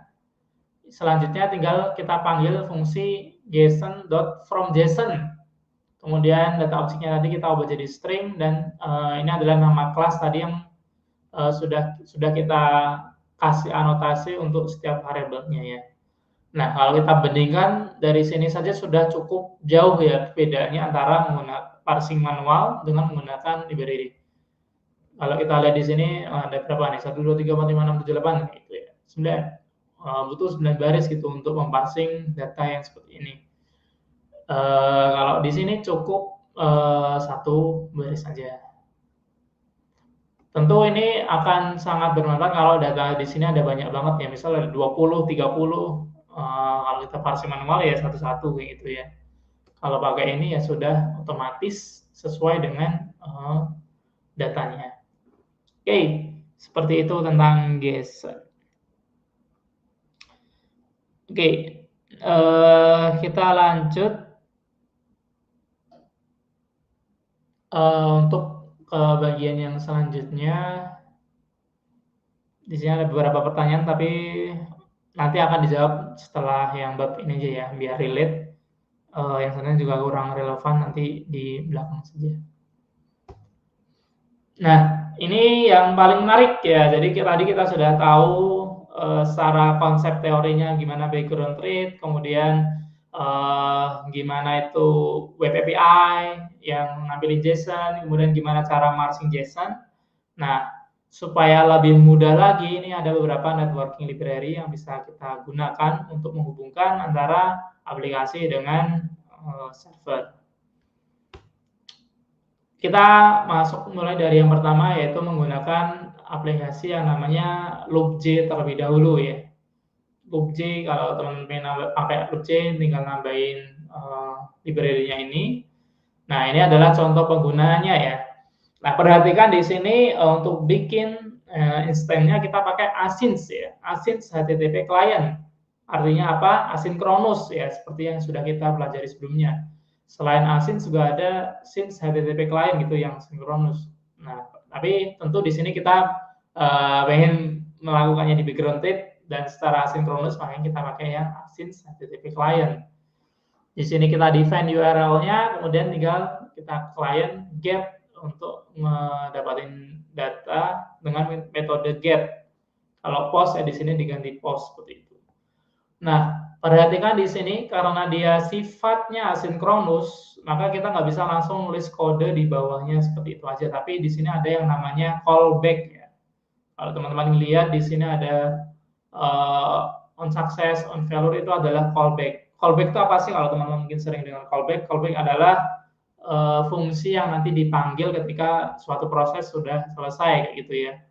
Jadi misal hasilnya sukses, maka nanti akan manggil fungsi ini. Hasilnya gagal, maka akan manggil fungsi ini. Dan itu kalau kita misal langsung di sini langsung datanya langsung kita set kayak gitu ya nggak bisa, karena dia akan langsung jalan ke bawahnya, tidak nunggu terlebih dahulu, tidak ada callback di sini ya, data tidak akan tampil kayak gitu ya. Oke, tadi setelah di bagian on success kita pengen nge-parsing JSON-nya, ya tinggal tadi kita panggil fungsinya parsing seperti yang sudah kita pelajari sebelumnya. Boleh pakai yang manual, boleh pakai yang otomatis. Kalau mau nampilin error, bisa juga di sini di bagian value, mau ditaruh di toast maupun di log, tergantung nanti bentuknya seperti apa. Oke, seperti itu ya. Jadi gambarannya ketika kita menggunakan library networking, ini jauh lebih simpel daripada kalau kita tidak menggunakan library ya. Sebenarnya kita bisa aja pakai tanpa menggunakan library, jadi kita pakai namanya buffer reader, dan itu cukup panjang teman-teman perlu mengaturnya. Namun dengan adanya library-library yang sudah ada ini, proses buat networking ini jauh lebih simpel dan mudah. Ya, ini kode status seperti yang tadi dijelaskan. Yang pertama, kalau berhasil biasanya kode statusnya adalah 200 ya, berarti request-nya berhasil dipenuhi oleh server. Yang kedua, 400 yaitu bad request, server tidak mengerti request yang dikirim ke klien, misal karena kesalahan sintaks. Oh, tadi pertanyaannya yang ini ya, yang bad request ya, bukan yang 401 ya. Ya, berarti yang ini yang server tidak mengerti request yang dikirimkan klien ya. Misal kita di bagian tadi, di bagian key ketika ngepost salah kayak gitu, maka dia nggak akan paham. Atau path-nya salah, itu bisa akan bikin dead request gitu ya. Kalau yang tadi aku sebutin, misal belum ada token, belum di bagian authorization-nya, ya nanti masuknya yang ke 401. Ada juga 403, yaitu server tahu nih request dari klien tapi ditolak itu karena resource memang tidak diboleh diakses secara permanen. Contohnya aksesnya akun kita itu hanya sebagai klien gitu, bukan admin. Nah itu masuknya ke situ.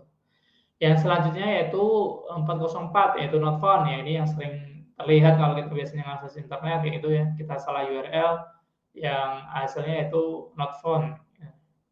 Yang tahu kalau di sini berarti salah resource ya, salah path atau salah base URL. Nanti munculnya not found ini. Yang terakhir adalah 500 yaitu server error. Nah, kalau ini yang salah bukan kitanya sebagai request tapi dari sisi webnya. Entah di sana down atau apa, nanti server kembaliannya adalah nilainya 500. Nah, karena kita berhubungan dengan internet, maka satu hal yang jangan dilupakan yaitu kita perlu menambahkan permission ya. Permission ini dipakai untuk ketika kita ingin mengakses hal-hal yang sensitif gitu ya di dalam Android. Salah satunya yaitu misalnya internet ini. Tapi ini termasuk permission yang levelnya rendah, jadi kita bisa cukup menuliskannya di dalam Android manifest, maka kita sudah dapat aksesnya. Kalau permission yang lainnya misalnya kamera, mic itu kita harus nampilin pop-up terlebih dahulu dan nggak cukup untuk naruh di Android manifest saja, tapi harus ada kode untuk tadi nampilin pop-up-nya. Namun karena internet ini adalah hal yang dasar, kita cukup naruh permission internet seperti ini aja, maka kita bisa nampilin data dari internet. Contohnya di sini aplikasi dari Request tadi, kalau kita jadiin aplikasi ya seperti ini. Jadi walaupun request itu hanya apa namanya, mainan kalau kita bikin ya bisa kayak keren-keren aja kayak gitu ya buat kita. Oke, seperti itu terkait library menggunakan networking menggunakan loopc ya. Nah, setelah ini kita akan bahas library yang populer dan terkenal. Nah, tadi juga udah ada yang mulai tanya tentang ini, jadi akan aku jawab setelah yang satu ini ya, yaitu tentang retrofit. Oke, retrofit ya, retrofit adalah salah satu library buatan Square ya, yang paling populer dan sering digunakan di dalam aplikasi Android. Jadi kalau kita kerja gitu di beberapa instansi biasanya rata-rata library yang dipakai yaitu si retrofit ini karena jauh lebih mudah dan lebih simple ya.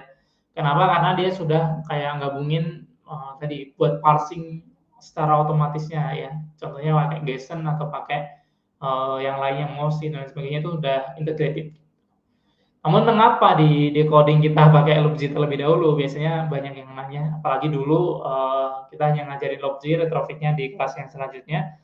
Ya itu karena kita pengen ngajarin fundamentalnya tadi bahwa kita perlu tahu fundamental gimana cara nge-parsing data secara manual terlebih dahulu sebelum kita melakukan segalanya secara otomatis ya.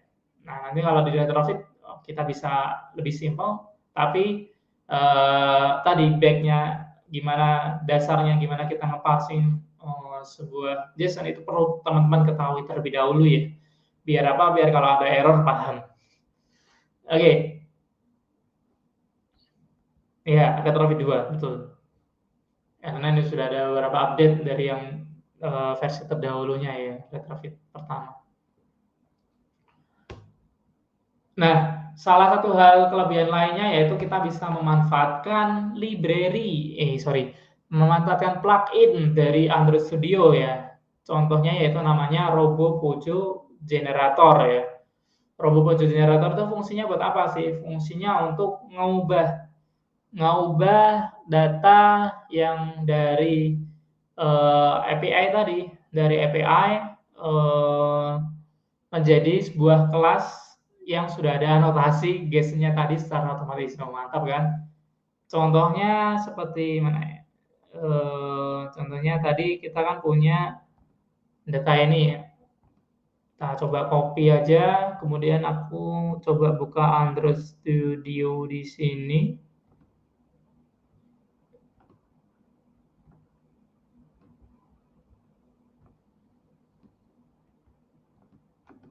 Oke, jadi ini aku sudah install RoboPojo-nya. Jadi muncul di sini dia RoboPojo from JSON. Nah, teman-teman tinggal paste aja tadi hasil kembaliannya yang dari API-nya. Kemudian kita pilih kalau Kotlin ya kita ganti Kotlin. Kemudian tipe framework untuk parsingnya apa? Karena tadi kita belajar yang JSON, kita pakai yang JSON. Kemudian di sini misalnya namanya response user misal.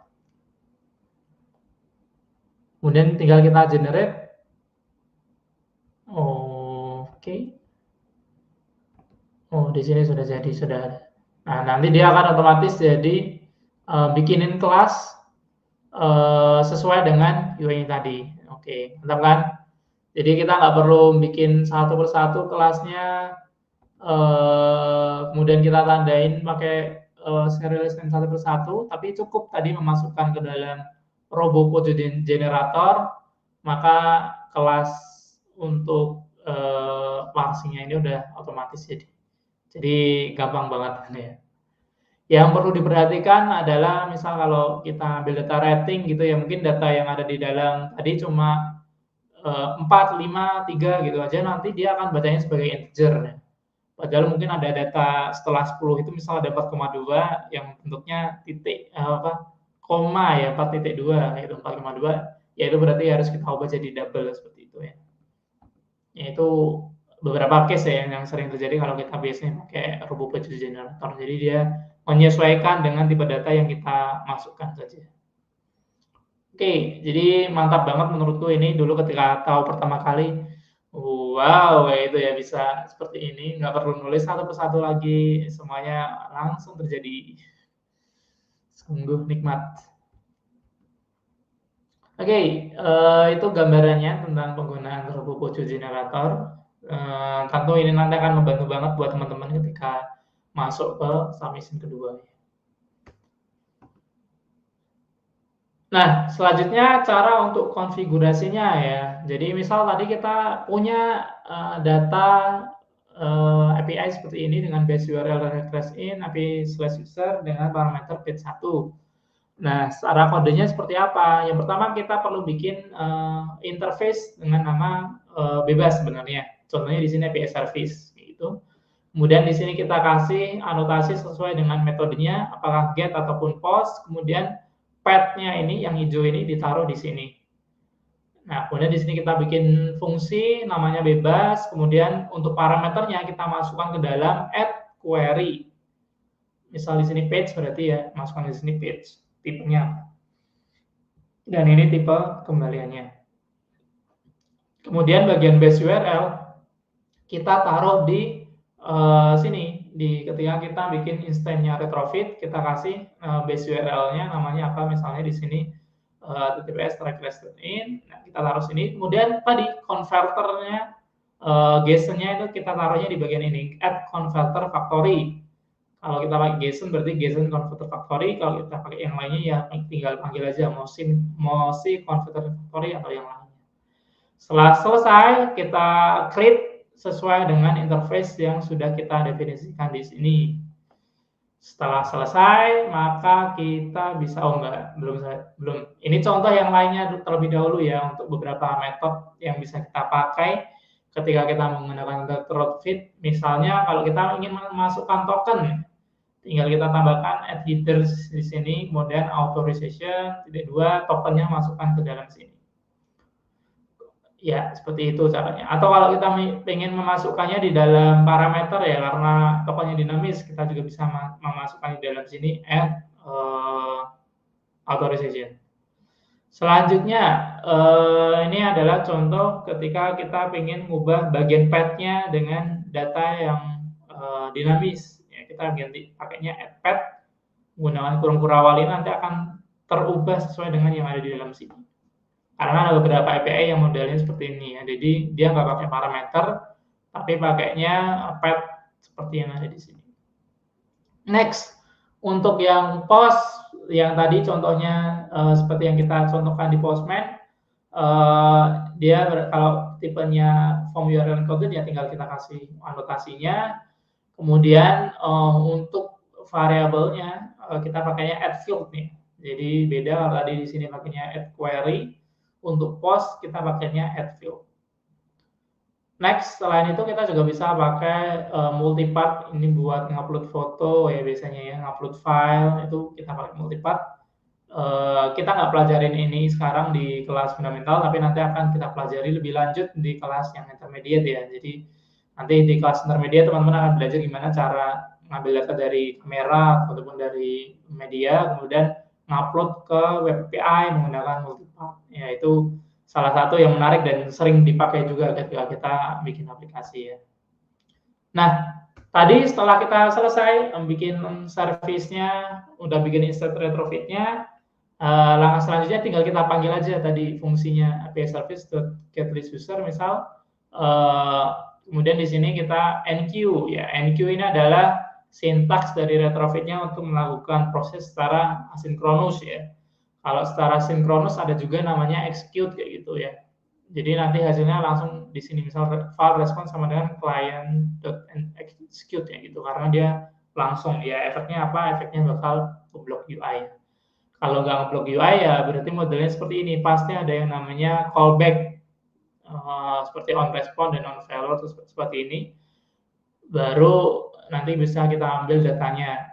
Nah, ada respon pun di sini nanti ada dua pilihan, apakah dia responnya successful kode 200 ataupun yang lainnya. Jadi walaupun ngerespon pun masih ada yang responnya itu gagal gitu ya dari sisi tadi misal bad request atau apa. Nah, makanya di sini perlu ada if is successful terlebih dahulu.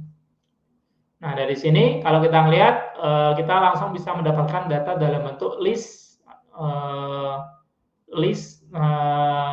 data kelasnya ya. Sudah tidak dalam bentuk string yang perlu kita parsing lagi. Karena apa? Karena tadi si retrofit ini sudah tersambung dengan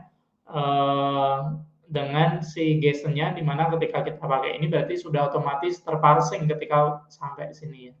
Jadi ya kita nggak perlu mikir parsingnya, bangkainya tadi sudah otomatis jadi sebuah kelas list di sini. Ya, kerennya di situ. Nah, selanjutnya ini yang sering kita butuhkan ya kalau kita pakai retrofit. Misal kita pengen ngecek nih datanya ke get apa enggak gitu. Apa yang salah tuh receiver view-nya nggak tampil, apa memang data dari webnya nggak muncul ya. Nah, supaya tahu kita perlu pakai namanya logging interceptor ya. Jadi tinggal kita tambahkan add interceptor di sini dengan HTTP logging interceptor. Nah, di sini nanti maka data yang kita get dari internet akan muncul di log chat ya. Jadi kita bisa cek di situ log chatnya tampil apa enggak. Kalau tampil berarti mungkin masalahnya di receiver view-nya. Gitu. Kalau nggak tampil berarti mungkin problem ketika kita tadi ngatur di bagian endpoint-nya atau di bagian base URL-nya seperti itu ya.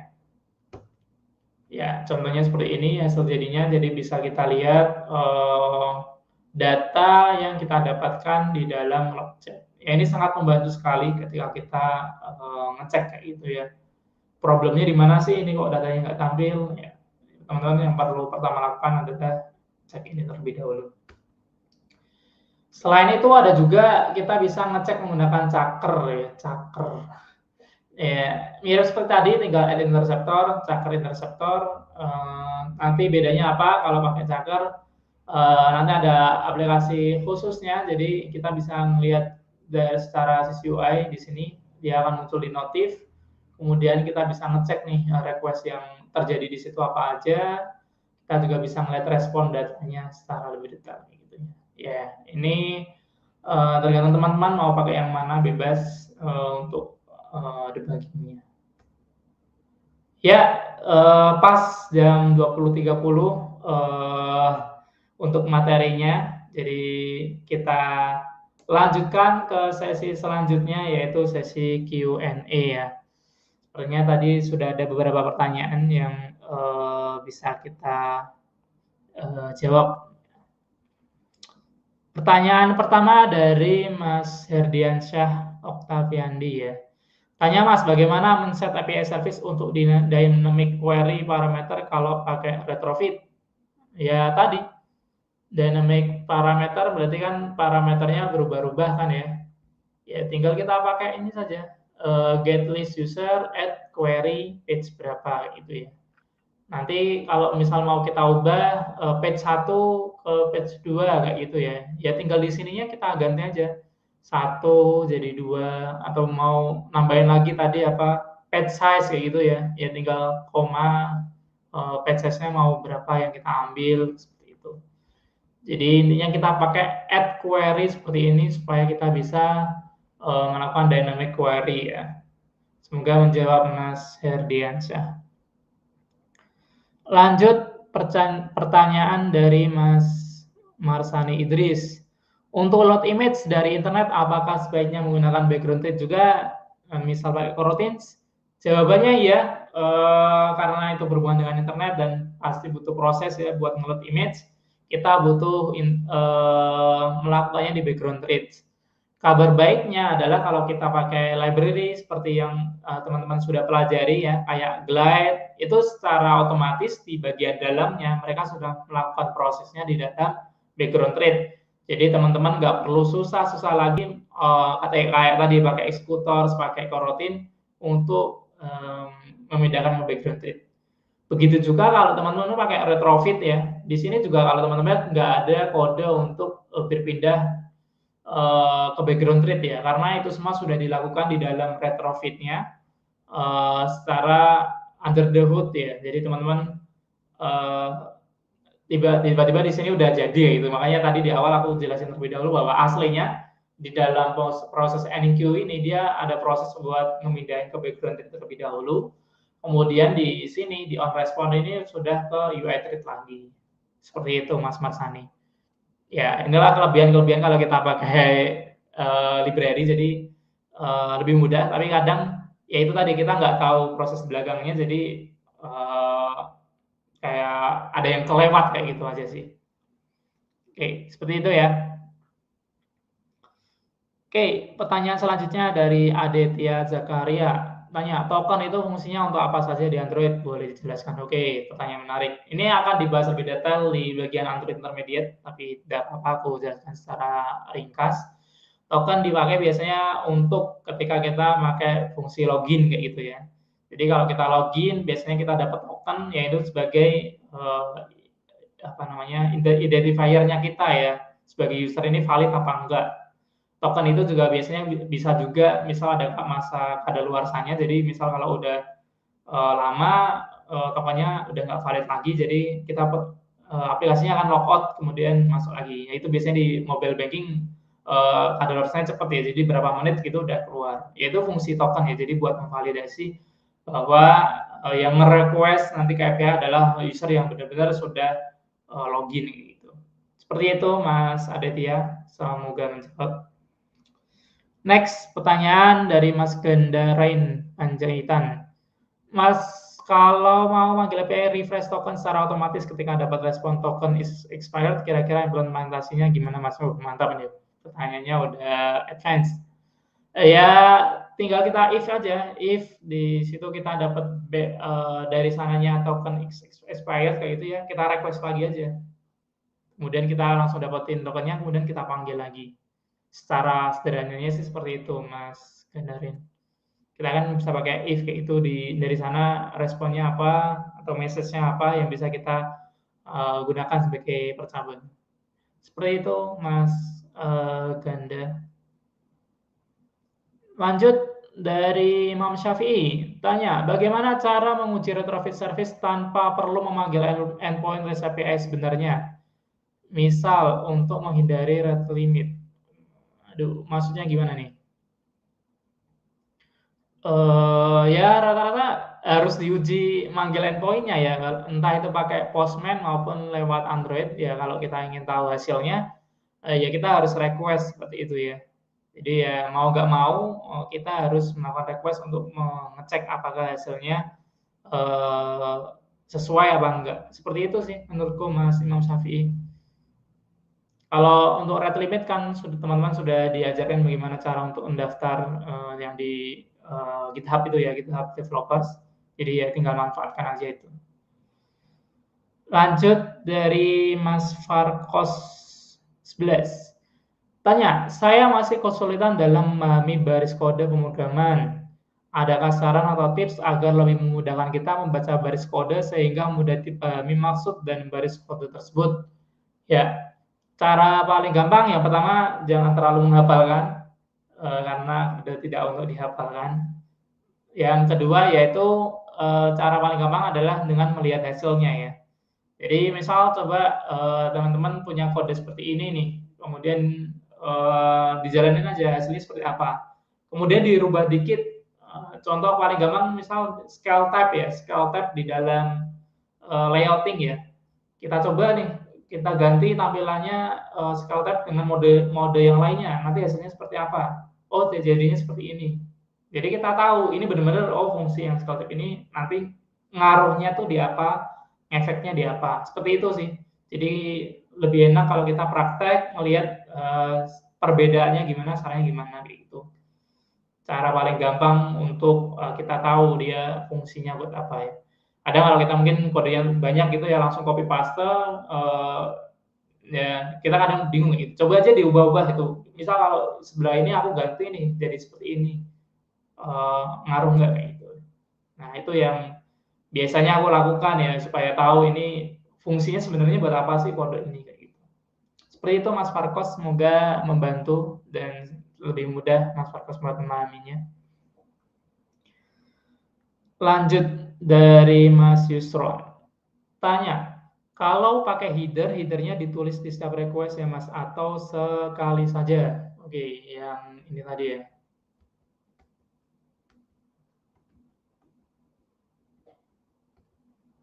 Mana tadi headers? Ya, headers ini cukup ditaruh di atasnya fungsi ini ya. Jadi ya cukup sekali aja ketika kita manggil get list user di sini udah nggak ada headers lagi kayak gitu. Jadi cukup sekali di sini aja.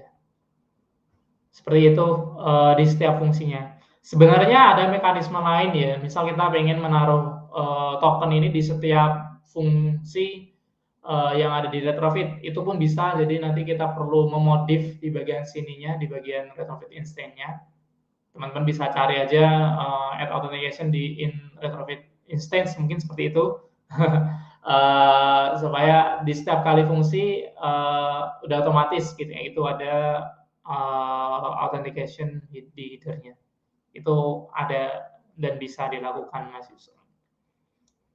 Next, pertanyaan dari Mas Marsani Idris. Jika menggunakan authentication JWT, sebagian token JWT-nya disimpan di mana ya Kak? Ya, menarik. Mana sih? Oh, di sini nggak ada. Token bisa ditaruh di set preference untuk ininya, apa namanya, tokennya ya.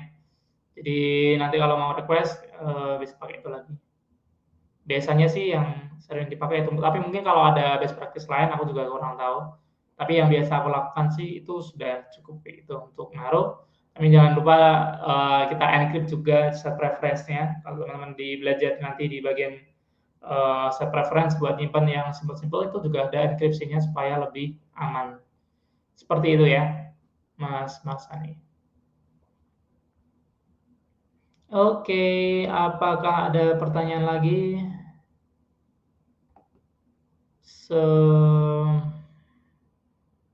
Oke, kita tunggu sebentar ya, kira-kira ada pertanyaan lagi atau tidak. Ya, kalau dari sisi submission, kita cukup mengambil data dari API, kemudian nampilin datanya di list seperti ini ya, seperti yang ada di sini. Yang kedua, nampilin data following dan follower. Ya, kalau caranya berarti kita perlu masukin data ID-nya ya, kita perlu taruh itu di bagian query-nya ini ya. ID ID apa namanya akunnya ya, following follower itu. Mana yang modelnya seperti ini. Ya itu sih sama header ya, header authorization. Teman-teman bisa lihat contohnya juga di bagian halaman submission, di situ ada tutorial gitu ya buat menambahkan authorization. Oke. Seperti itu aja untuk ininya, untuk submission 2. Yang lainnya apa ya? Search ya. Search pun sama. Intinya nanti di sini API/user nanti query-nya tinggal diisi kata kunci keyword untuk search-nya ya. Jadi semuanya sih sudah disediakan secara baseline-nya di sini. Jadi seharusnya bisa membantu teman-teman. Oke, pertanyaan selanjutnya dari Agnes Jonathan. Tanya Mas, kalau pas tes aplikasi pakai WiFi dia nggak jalan, tapi pakai mobile data dia jalan. Itu kenapa ya Mas, WiFi-nya dites untuk browsing dan lain-lain bisa soalnya. Ya ini yang menarik ya, kadang muncul hal-hal yang aneh seperti ini. Saya pun juga kurang tahu gitu. Katanya ada yang bilang pakai emulator jalan kayak gitu di mobil, kalau di aplikasi langsung jalan ya. Ya, makanya kita perlu coba-coba aja sih kayak gitunya. Tapi problemnya apa, secara mendetail aku kurang paham ya kenapa ini bisa terjadi, apalagi kayak cuma WiFi dengan mobile dengan apa, dengan paket data gitu ya, apakah bedanya gitu ya. Sebenarnya ada yang membedakan kedua hal tersebut, yaitu di bagian metered ya, kalau teman-teman lihat kan ada metered sama unmetered kayak gitu ya, jenis tipe. Jadi ada yang terbatas, kayak paket data ini biasanya terbatas, jadinya kayak proses-proses yang berat, paket kayak ngupload file yang gede atau download film itu dia nggak mau. Tapi kalau pakai WiFi dia mau. Itu biasanya ada yang itu. Tapi kalau ini justru di WiFi nggak jalan, nah ini aku yang kurang paham kenapanya. Nah, untuk ngecek seperti yang Mas Ganda bilang, kita bisa juga pakai access network state ya, untuk permission-nya.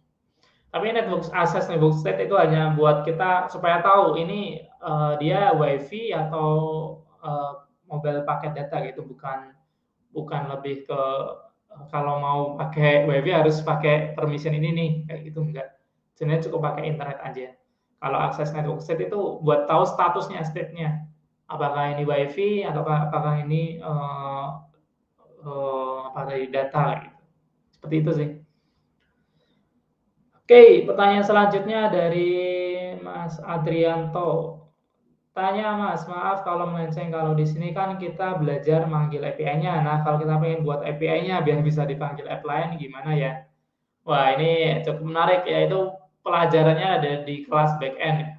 Jadi kelas tersendiri, teman-teman bisa pelajarin itu di kelas backend pemula untuk belajar gimana cara untuk bikin API di uh, di tadi ya pakai backend. Kalau teman pengen bikin API yang statis bisa juga pakai API statis apa ya, Maker mungkin aku lupa namanya apa. Jadi ada beberapa situs yang menyediakan, tinggal kita masukin datanya, JSON-nya, nanti dia otomatis bikinin API-nya. Static Map Maker bukan, aku lupa namanya.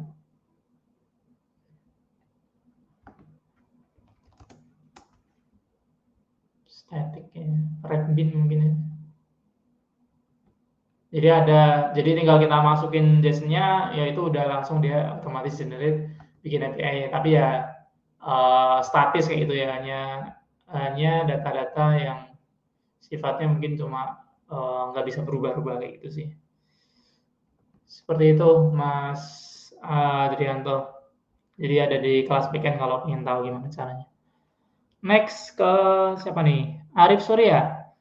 Tanya, maaf saya kurang paham cara trade pas is successful dan data sudah dapat, cara set text ke UI trade-nya menggunakan coroutine gimana ya?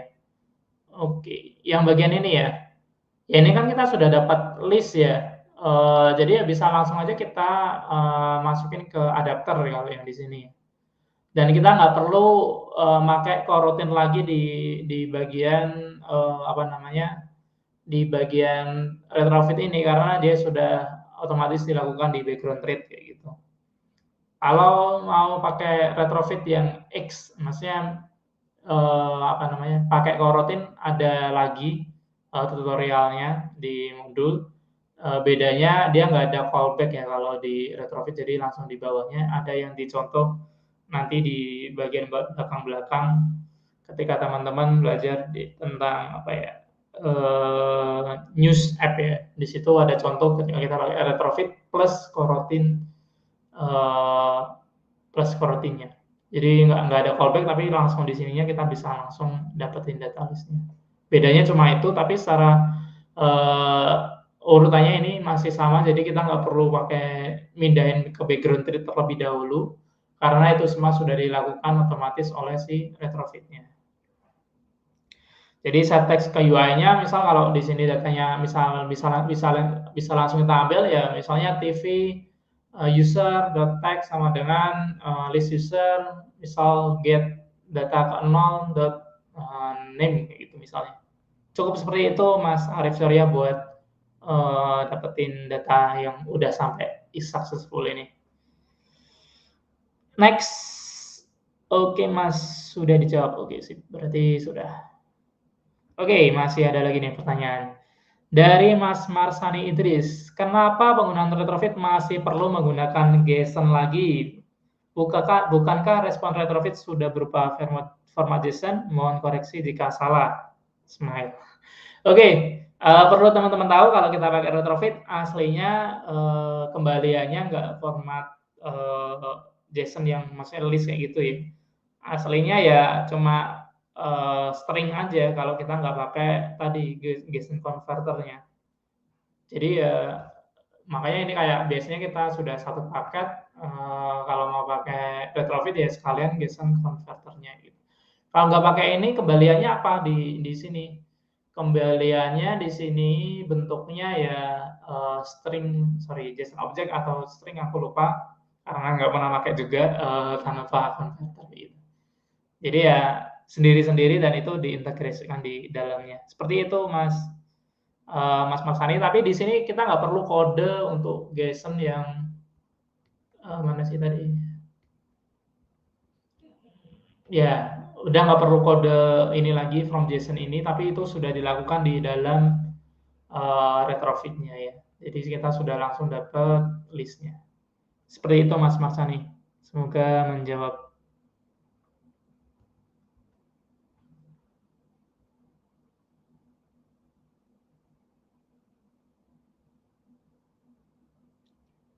Kenapa masih perlu menggunakan JSON lagi? Bukan JSON ya. Ya itu tadi.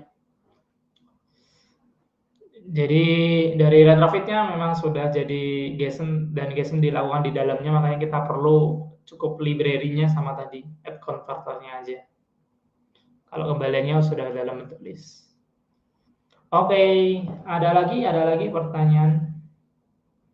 Jika sudah tidak ada pertanyaan, ada lagi nggak nih? Jika sudah tidak ada, berarti masih ada, muncul lagi. Dari Mas Bagus. Oke. Apakah Work Manager tetap bisa digunakan untuk mengeksekusi fungsi ketika aplikasi berpindah dari foreground ke background state? Tampilan berpindah ke aplikasi lain, namun aplikasi tidak di-close. Bisa Mas Bagus. Jadi dia tetap jalan walaupun aplikasinya ini ya, kita keluar aplikasi ataupun bahkan aplikasinya di restart, si Book Manager ini masih jalan karena dia sudah masuk ke sistemnya si Android. Seperti itu. Semoga menjawab Mas Ida bagus. Oke, 20.50 mungkin sudah aku cukupkan ya. Jika teman-teman masih ada pertanyaan, silahkan tanyakan saja di forum diskusi. Ada teman-teman kita di sana yang siap menjawab. Kalau nggak ada, di-raise saja di sosmednya di coding. Oke, saya kira sekian dari saya. Semoga bermanfaat buat teman-teman semuanya dan bisa membantu buat teman-teman semua buat menyelesaikan kelas dan mengerjakan submission ya. Semoga dari satu sesi ini bisa teman-teman jadi dapat gambaran lebih jauh, dapat pemahaman lebih mantap ya terkait materi networking yang menurutku paling penting ini. Oke, sekian mungkin dariku. Semoga bermanfaat buat teman-teman semua. Kita ketemu lagi di sesi live session selanjutnya. Bye-bye. Wassalamualaikum warahmatullahi wabarakatuh.